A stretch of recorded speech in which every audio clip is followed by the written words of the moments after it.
Massive acceptance.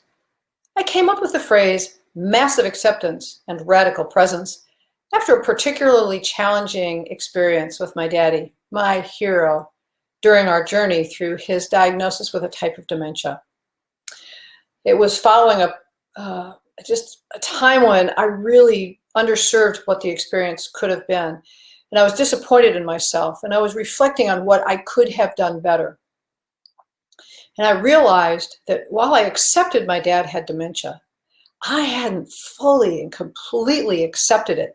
And I was looking at him through the lens of the way he used to be, instead of what he had access to and where he was right now. What is massive acceptance?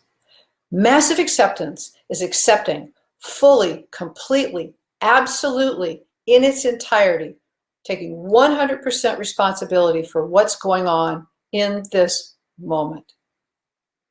And when we accept it massively, we don't have to like it. We don't have to agree with it. We don't even have to understand it. We just have to accept it. And why does it matter that we accept it massively?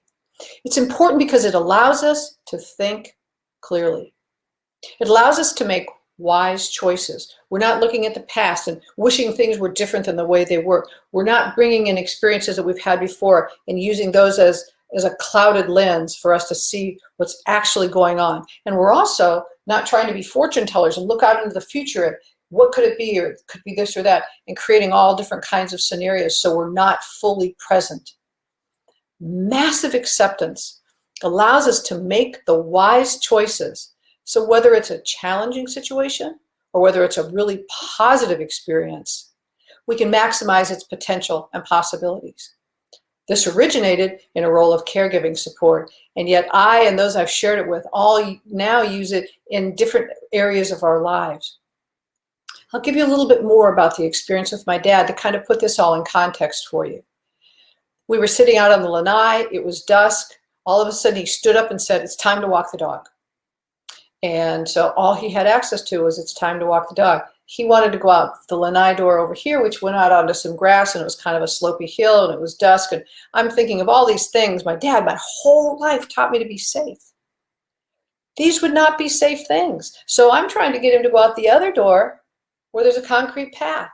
My dad, all he has access to, he's got dementia, walk the dog. So he's trying to go out this door. I'm trying to get him to go out this door. He's getting agitated. I'm getting agitated. The dog's getting agitated. It ultimately worked out. And yet, when I realized through massive acceptance what I would have done is, my dad, he's got dementia, walk the dog. He would have gotten up, started to take the dog out there. I would have known that in that moment, all he had access to is going out that door because that's what he was used to doing. So we would have gone out the door. I would have held the door open for him. I would have talked to him in a very calm voice. I would have checked the area around just to make sure there weren't any dips in the grass or anything. And I probably would have stood a little bit closer to the dog's leash in case the dog decided to run off. But I would have made it as positive an experience as we possibly could have had to share the moment. Massive acceptance. And when we live through massive acceptance, we are able to be radically present. And in our next conversation, I'll share with you radical presence and how the two of them work together.